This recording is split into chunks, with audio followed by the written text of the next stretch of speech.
Welcome to the bridge. My name's Athena. So let's dive into this. Our channel is about deconstructing from institutional religion, particularly if you've come out of the charismatic, Pentecostal, NAR type of churches.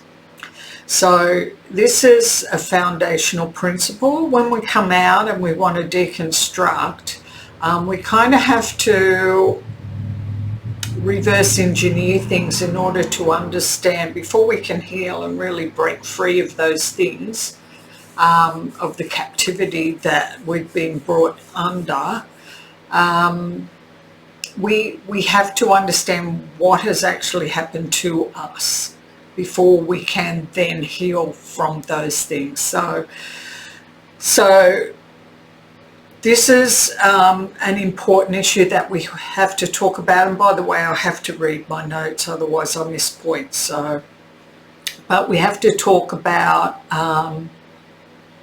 the boxes that we get forced to live out of, because God is dealing with a corrupt system, and because he's dealing with that, a lot of people are fleeing the system. So if you've come out of abusive churches, then the abusive practices that are imposed in these churches, even if it's done subtly, can leave an indelible imprint on our soul that may even seem insurmountable and impossible to overcome, but there is healing, and that's what we want to talk. My husband Danny and I will be talking about as we go forward. So there is a process by which we need to unfold these issues, and it needs to begin by first looking at the boxes that we may have been forced to live within. So by boxes, I'm speaking about the ideologies and the worldview that we come at life from. So we all live out and play out of the rules and regulations that we adopt throughout life. These create the restrictive boxes we hold ourselves to. We also live out of the things that are said over us and about us that we come to believe about ourselves. Now, this starts at birth, and how we see ourselves will most often be determined by the mental health of our parents. Danny and I are focused very much on religious freedom, so we'll be coming at this from both angles, our family and church experiences. So we'll swap between both areas. Now, most Christian counselling and biblical teaching comes from a more purely religious perspective, which is usually influenced heavily by that person's religious prejudices. This is exactly what Danny and I want to avoid. So if you're thinking that we're not being religious enough for you, it's probably because we aren't. So this is about healing from religious abuse, manipulation and control. So we will be avoiding those very things. Our aim is not to make further religious disciples of us. Danny and I are not interested in making mini-me's, but we want to help people on their own journey and to develop an open and intimate relationship with God their Father, which many of us are taught not to have. Not an open relationship with God. Okay, so onto the boxes we live in. Every church or religious group will have its ideological box or group think. If we want to remain in community with that particular group and their ideology does not align with our own existing beliefs, we may find ourselves allowing our true identity to be eroded. Our true self may experience a death by 1,000 cuts. We may give up ourselves piece by piece as they chip away at our reality. So we may find ourselves slowly losing ourselves over time, and in order to stay in the group and be accepted, we may end up having to surrender parts of our true self in order, as I say, to stay and be accepted and loved by that group. And also in doing so, we may end up ignoring a lot of our own red flags. Now, if someone has been born into and grown up in a religious community, then they may never have ever found their true identity. And this is why so many who leave the church to deconstruct also go through individualization, which is a very, very important part of growing up and maturing.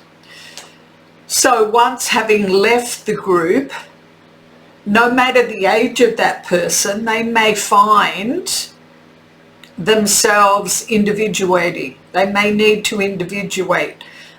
This is not something that is necessarily done consciously. It is simply a normal part of developing as a human being.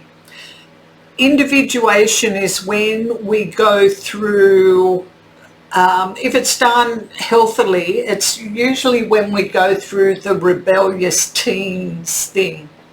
So when teens go through their, what is termed the rebellious period, what they're actually doing is they're exploring their own true self outside the family group, right? So their identity has been tightly connected to the family, and now as they're growing up, they need to individuate. They need to find their self, and so their own true individual likes and dislikes and thoughts and reasonings and things like that.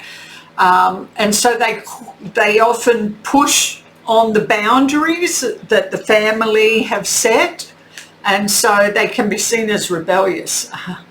Now, this can happen to people when they leave cultish churches.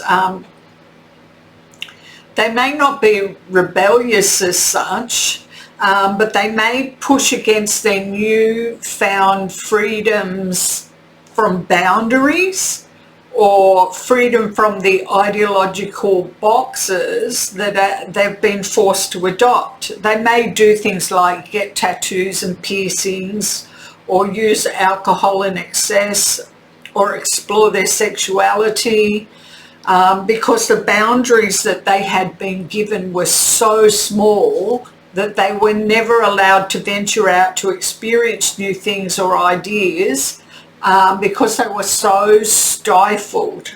You know, so many rules and regulations that they were never permitted to do because, you know, God would send them to hell. They were threatened with hell,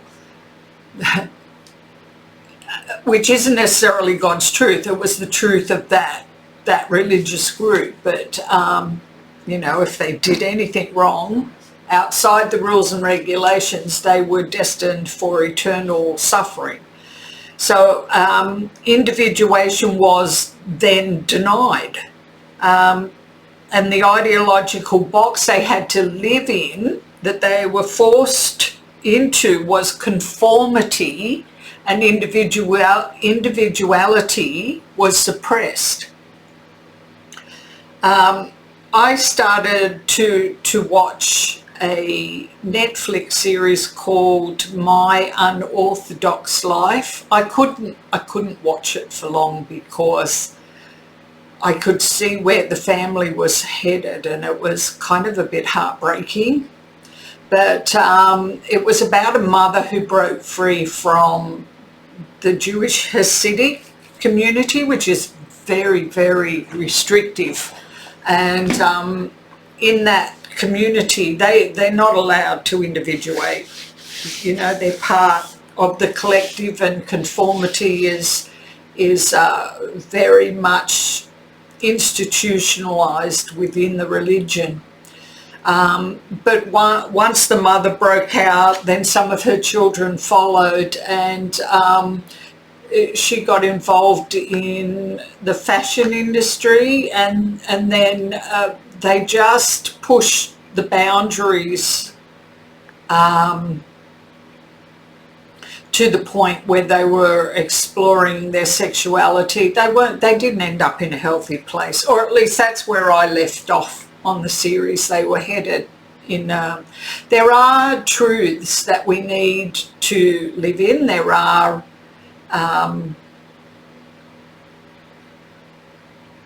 you know, there's truths that God, moral truths, moral realities that we have to live within. We can explore our individuality, and we can explore it by pushing those boundaries, but there are moral boundaries that we can't go beyond.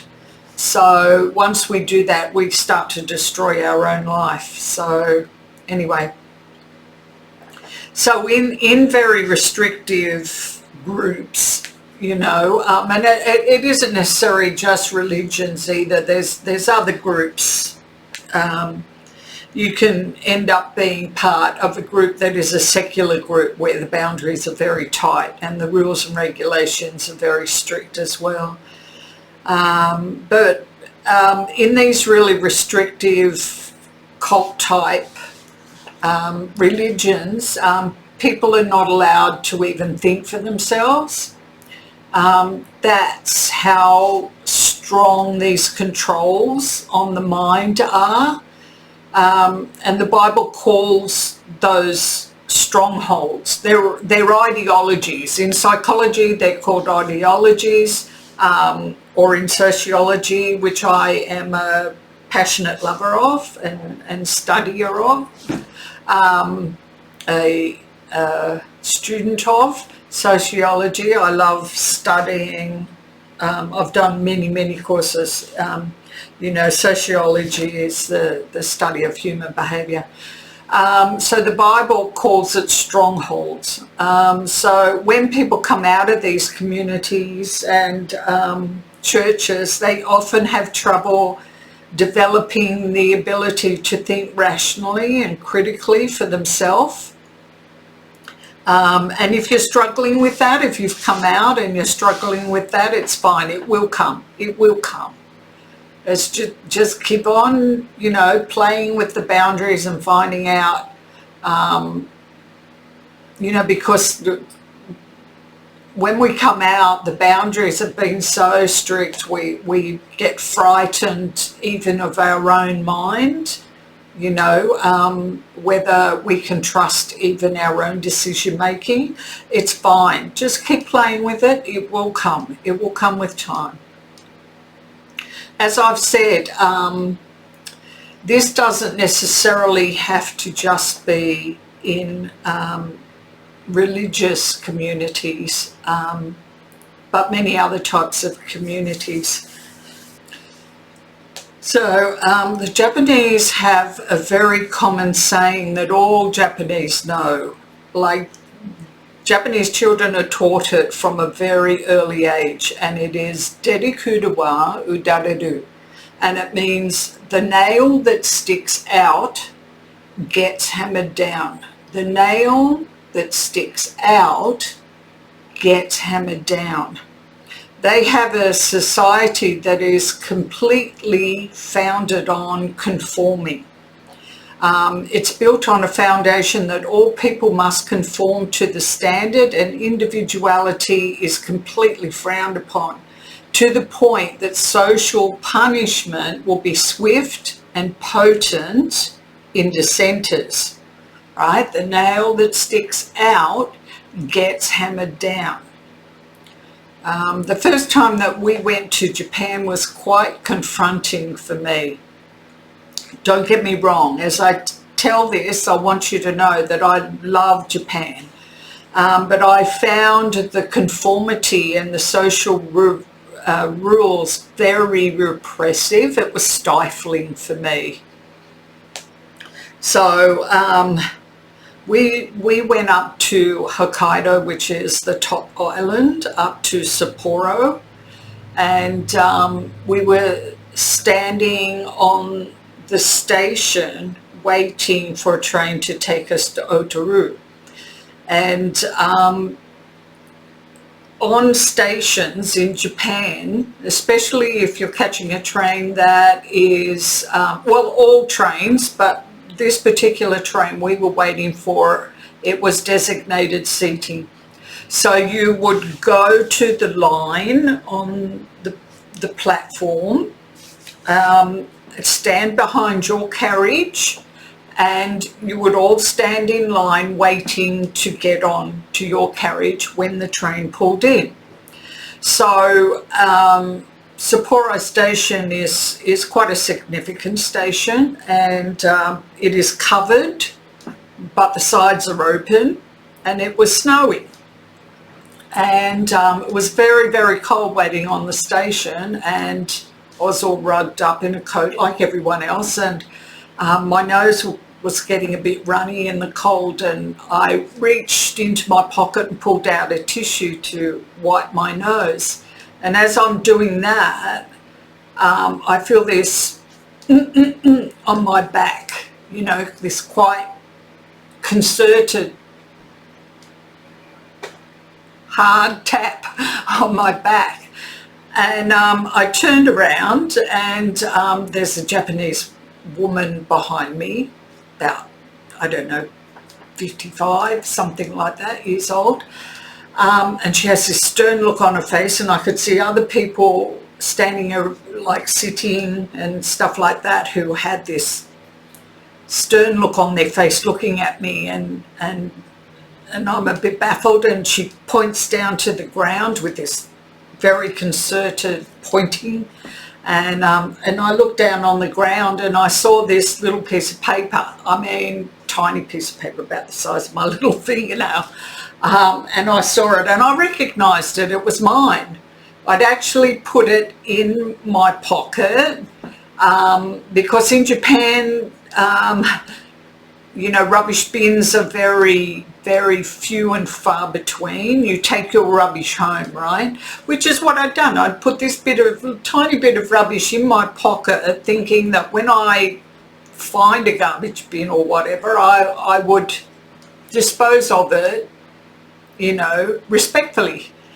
Anyway, so I recognised it was mine, and I bent down and I picked it up, and I'm bowing, I'm going, Gomenasai, I was apologising, you know, and I could see these stern faces, and I turned back around in line, and, you know, I could feel their stabs in the back, you know, the gaijin outsiders, you know, but that was it. See, social punishment, swift and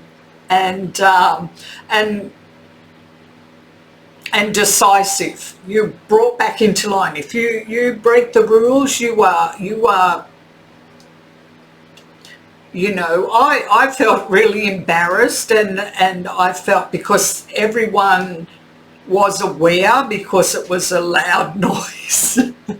And also too, because of the polite restraints that the Japanese have, many people were kind of head down and looking away. But so you know they're here anyway, but they're trying to be polite.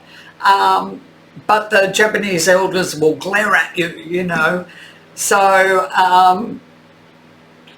yeah, so I had to, because it was designated seating, I was with this same bunch of Japanese people who knew I'd got in trouble all the way to Otaru, which is about like an hour on this train. You know, I was stuck with these same people, and I was trying to push away the humiliation, but anyway, because I was trying to keep my head down and do the right thing. But there you go, you see.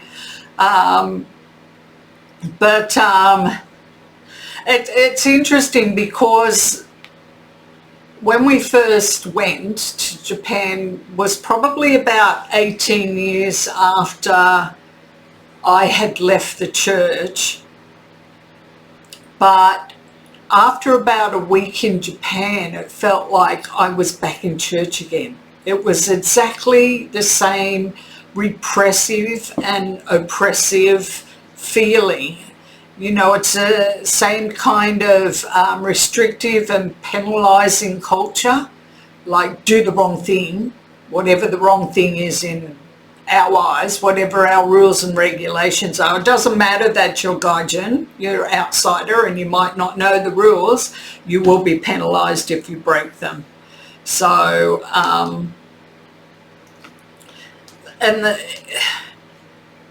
it's so restrictive there in Japan. It is that the whole environment is so restrictive that they will even bully people to conforming. They will do it at school, they will do it in the workplace, and they'll do it, you know, like they did to me on the station there. And it's a very interesting culture to study. As I said, for someone like me, it's very interesting to see the effects that has on people, because despite whether they're Japanese and they've grown up with that for generations, human beings are still human beings. And the pressure there in Japan for impeccable social conduct and meeting social expectations has been so acute that it has sent many young Japanese into social isolation, which is called HIKIKOMORI. And these young people, and some of them are getting older now, they've moved into middle age, because this started about a generation ago, they're unable to leave their houses. They're unable to leave their rooms sometimes for years, and some die in their houses.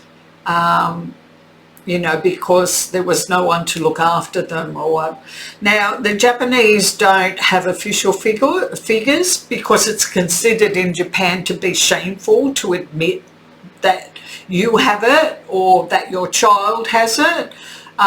So the government doesn't know exact figures, but they know it's extensive and it's believed to be in the millions now. So it is so pervasive in the Japanese government. I mean, it's so pervasive in Japan that the Japanese government has recognised it now as a significant social problem, and they've set about creating programs to try and ease the problem. I'll stick a link or two below in case you're interested in going in and having a look at a video about that or whatever.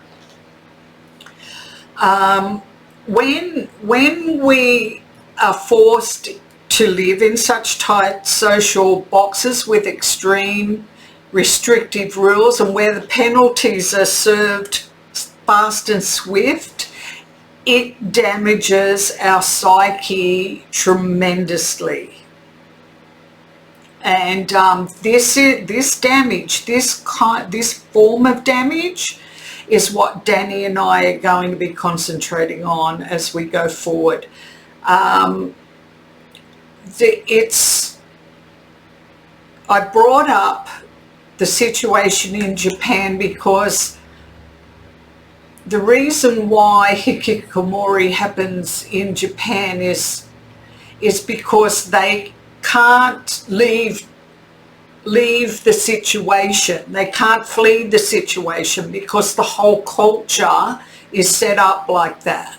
Whereas those who are experiencing this same type of restrictive social environment within the church, they can leave the church. In Western countries, they can leave the church and they can go out into the world and experience a different set of rules and regulations. So in Western countries, we're very lucky.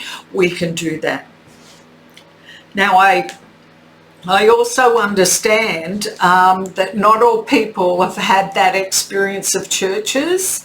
You know, you've been in good churches with good support, and good on you. But we really want to focus on those who have experienced this type of manipulation and control, and it can vary greatly from a little bit to a whole lot. Some people will have very little damage to heal from, and others are going to have mountains.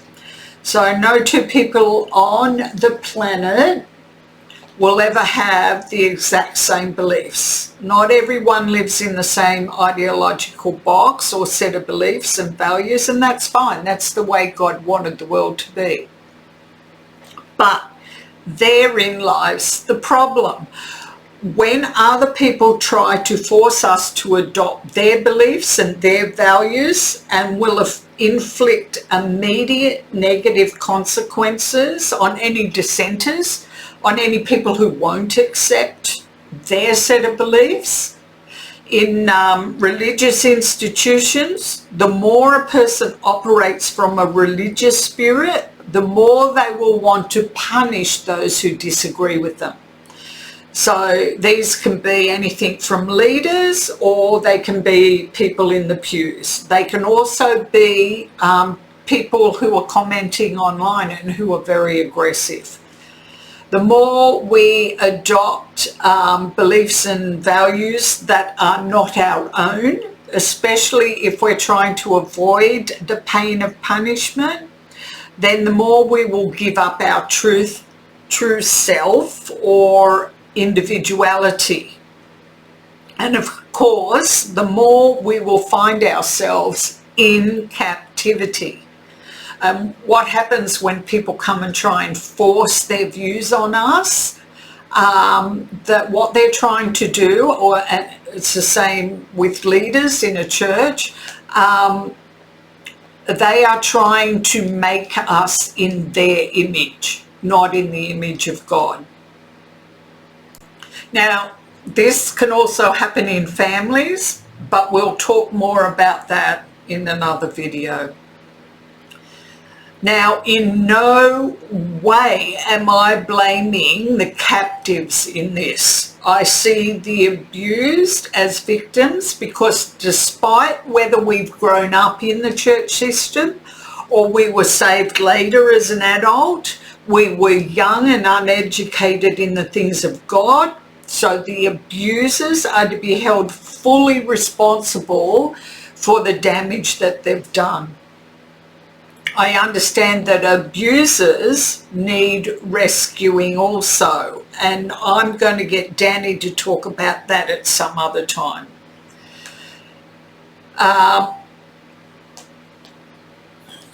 As I've said, as a lover of sociology and an observer of human behaviour, over the years I've noticed that ideologies or strongholds tend to have a uniform, and by uniforms I mean uniformity. Obviously, I'm talking about kind of a literal uniform. Obviously armies have a uniform, but so do ideological strongholds.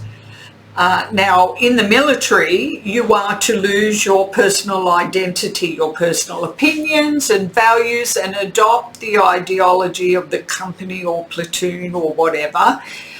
This is meant to make the whole group stronger. Now, if you take that image and then apply it to all other ideologies, because we can see it implemented in that as well.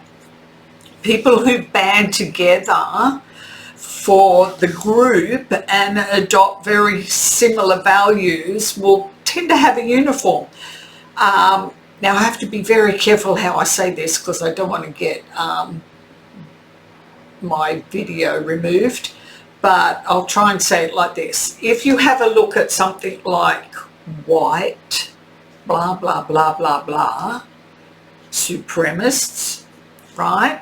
They all dress in their black uniforms, cover their faces, wave their flags, do a certain type of salute.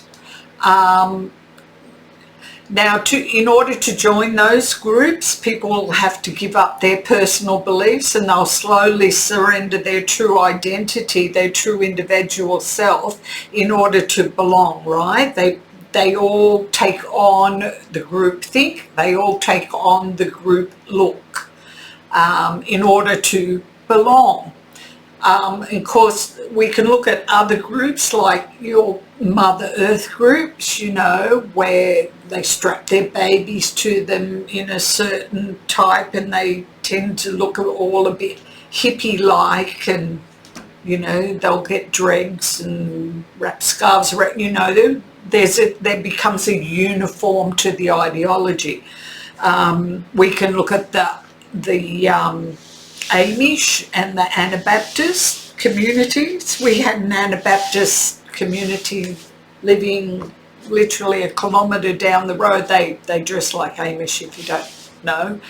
And so the women in this group, they had the same pattern that they made all their long dresses on. It's exactly, they would come to here, there'd be a bit of gathering, and there'd be like straps up here. It was all the same. It was exactly the same pattern all the girls wore. So yeah, and I found that we used to go at Christmas. We'd be invited at Christmas and they had a love of God and beautiful worship. I loved their worship. But this uniform that they all wear, which they probably thought it was freeing, to me it was captivity, but there you go. Then there's, like, you know, remember the rock and rollers of the 50s? They all dressed a certain way, and then there were the Sharpies and the, you know, the surfies and the hippie groups, and they all have their uniform. So these ideologies, you know, peace, love, dove, and they'd all be dressed the same way. Now, I also find that there is a uniform in the modern churches, especially for pastors and worship leaders. It seems now to be an edgy uniform, so designer beards and haircuts, sleeve tattoos, ultra hip clothing. Someone did an article on the expensive sneakers that pastors wear in the NAR group. It was really interesting. I'll put a link to it down below if I can find it, right? And if you're interested in looking at it, it's just a quick glance, really. It's not like an extensive article.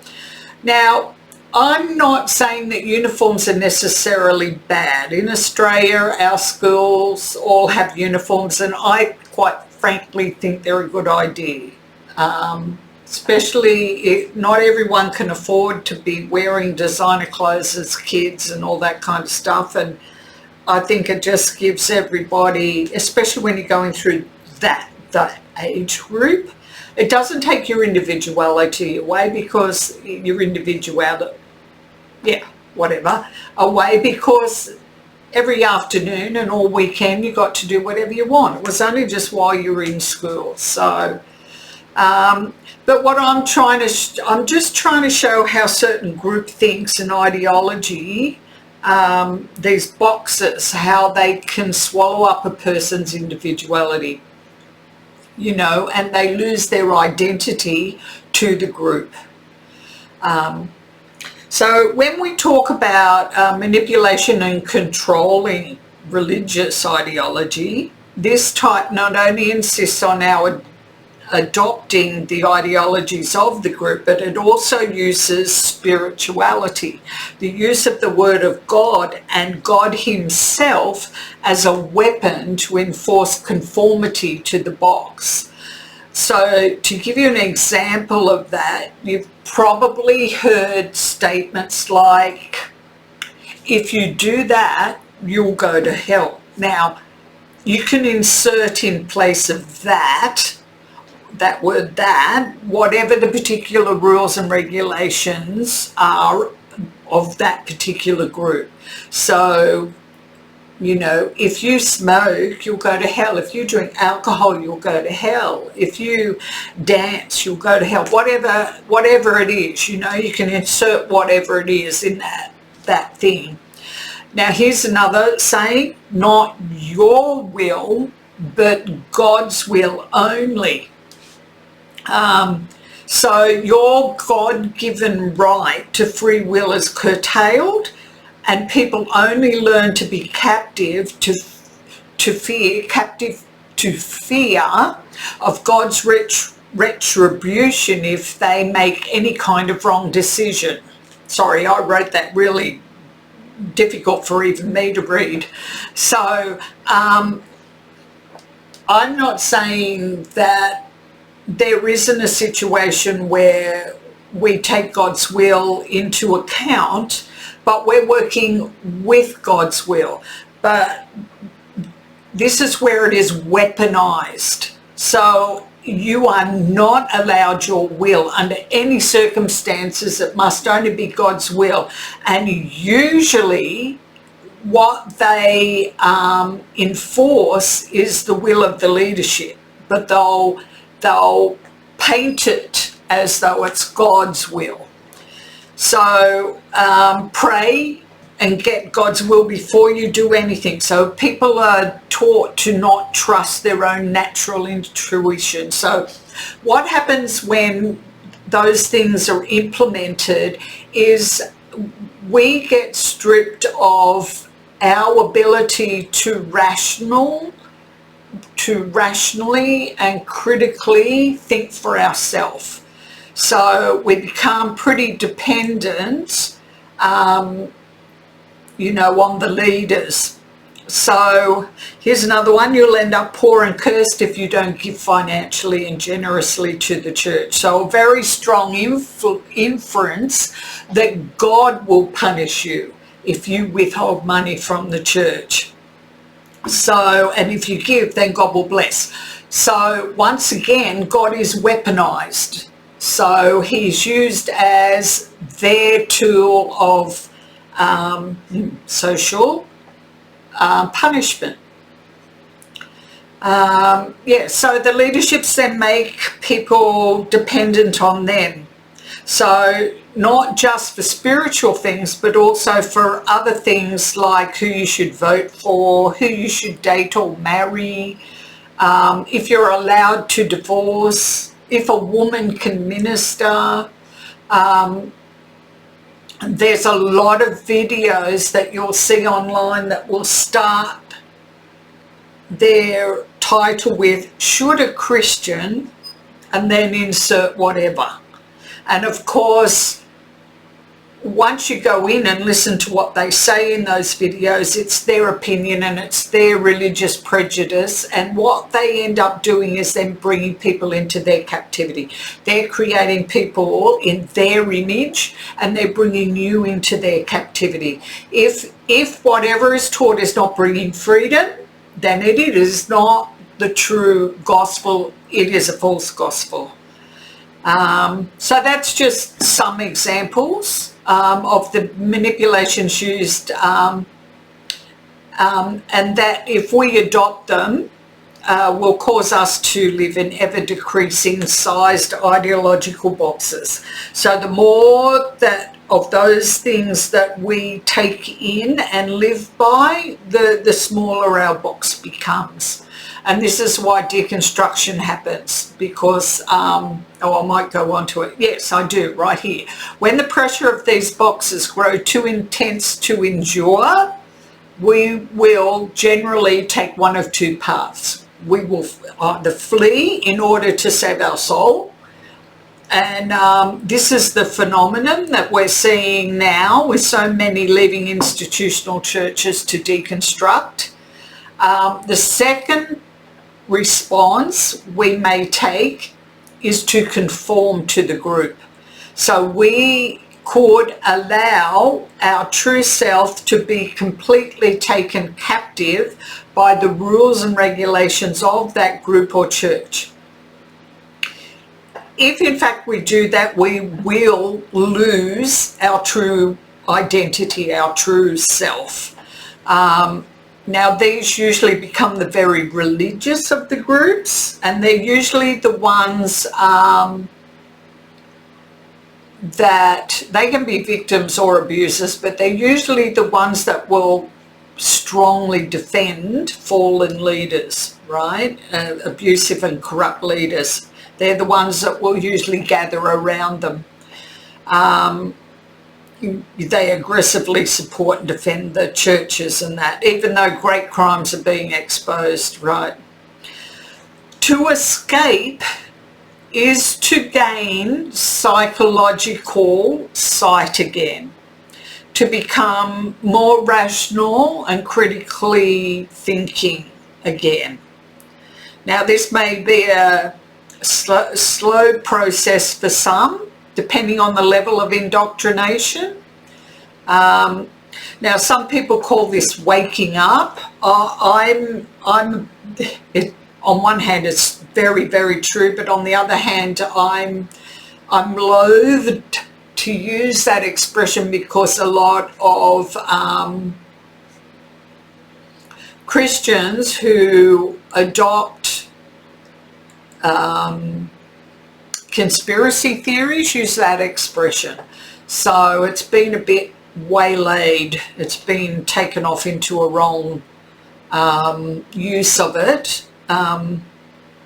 Yeah, so we'll get to that. In the next video, I'm going to get to the waking up situation as we talk about why fallen leaders don't repent. So to remain in the group is to remain blind and without the ability to think rationally and critically, and that's why they will support their leaders even though, as I've said, great abuse has been exposed. And these people often can't be reasoned with.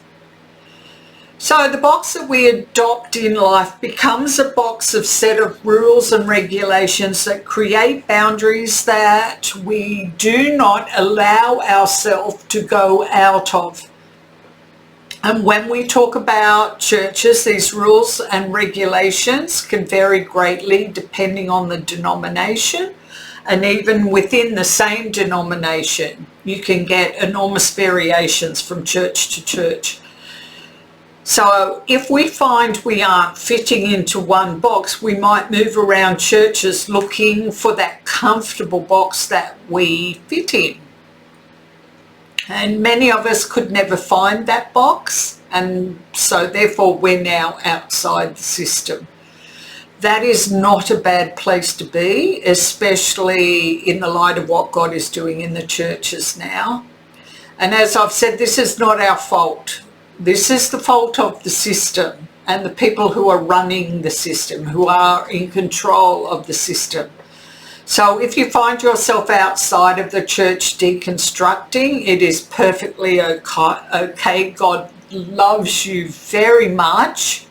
And you are doing exactly what you need to do right at this present time, and God is for you, not against you, and you are not going to go to hell, okay?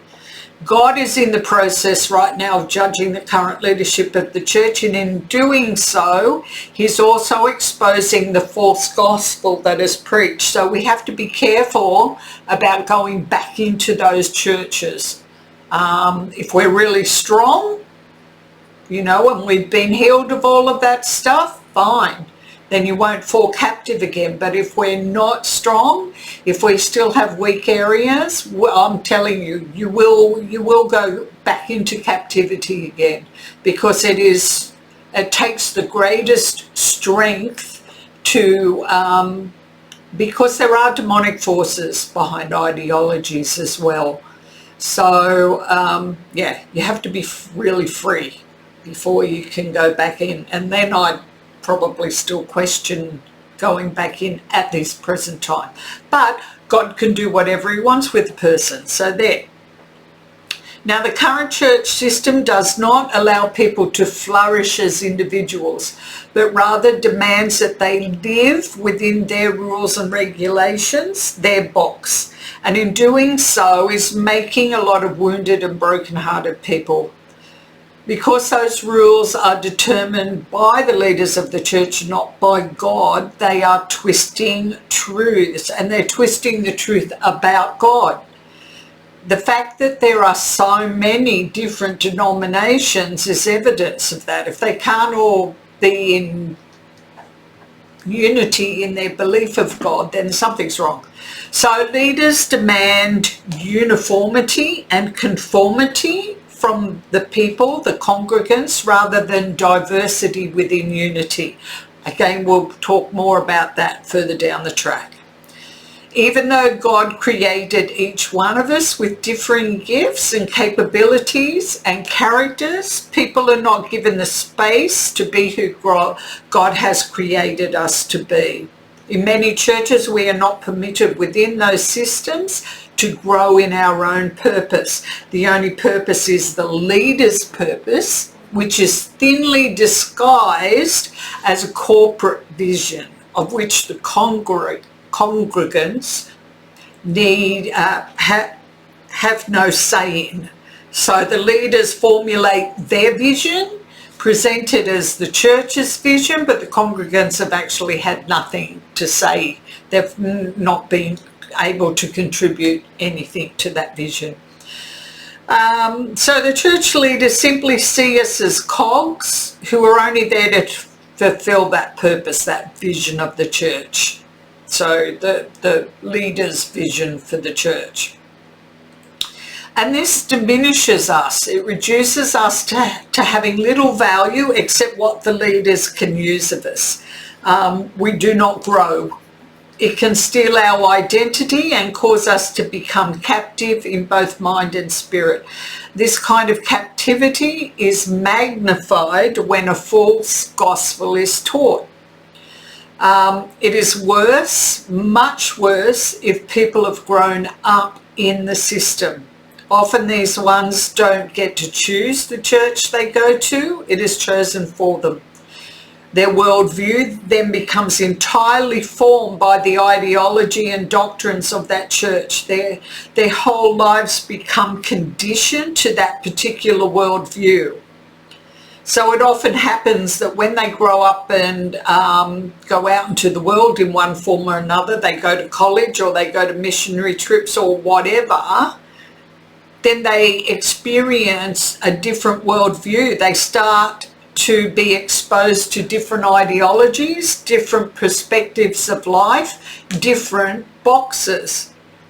Sometimes this is quite confronting, you know, to realize, you know, that people think differently. So they've left the confines of the only box they've ever known, and they've had no idea at all that there is another world outside their box. It can be literally mind-blowing for them to have your worldview confronted like that, to discover that maybe their whole community is wrong, the community that they grew up in. And this may also mean that maybe their community is wrong, and that can be very confronting also. You know, after having felt so correct and righteous all their lives because they were in the, you know, the one true group, having staked their position in heaven on the worldview that they'd lived in, because that's what everyone in their church has told them and indoctrinated them into, you know, that we are the righteous group, we are the righteous ones, we are the saved ones, and those out there are not saved. To suddenly have that so assaulted can be mentally health challenging, right? It can break some people. How a person reacts to this will depend on just how indoctrinated they've been made. Deconstruction is the pulling down and destroying of those ideological boxes, but then it should also be the rebuilding. How we rebuild and on what we rebuild is entirely up to each of us individually. To develop good mental health, we should be building on a foundation of truth. However, truth can be elusive, especially in a world of so many ideological boxes. And so truth can be very, very elusive under those circumstances. And that is why it's really necessary to pull the box down, to completely destroy the box before we start to rebuild. It's very much okay if people end up deconverting from the process or in the process. If people need to walk away altogether, that is their journey, and we need to leave them to work things out for themselves. Some people have been so disconnected from their true self by the box that they've been forced to survive in that their psyche needs to just be away from all religious things, including God. They need to just get away. Now this is their truth, and they need to walk it out in whatever way they need to.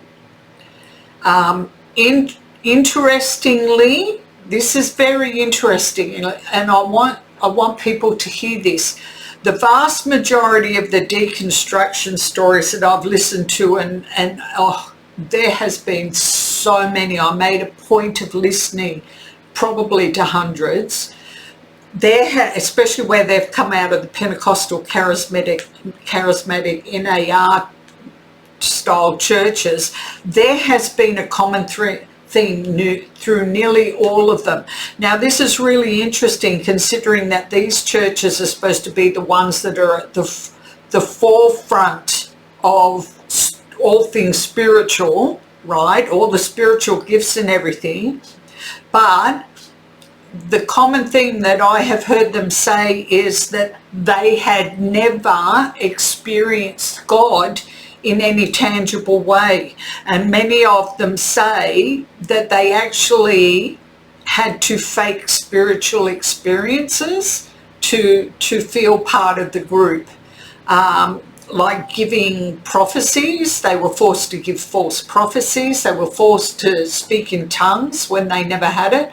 So they felt they had to fake it in order to stay in the group, because that was the group's expectations. You're not saved unless you speak in tongues, right? They've often also expressed that they had to make several attempts at getting saved during altar calls, because they'd never had any real experience or any sense of the Holy Spirit.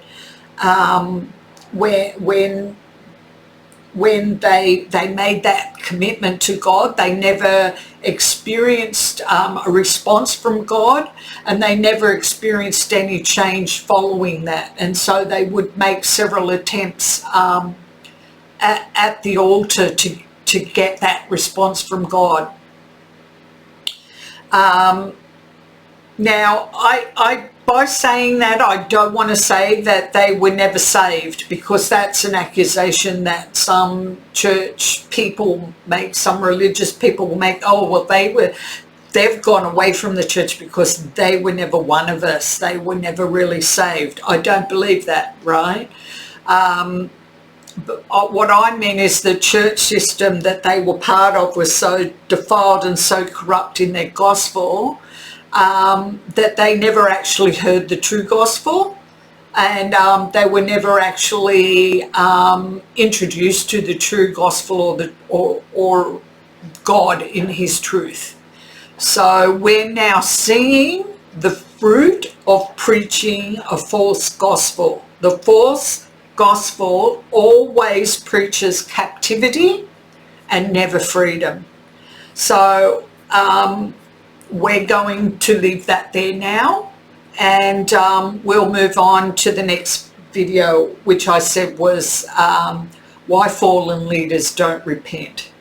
So I hope that's been informative and helpful, and we'll unfold more as we go along. So bless you on your journey.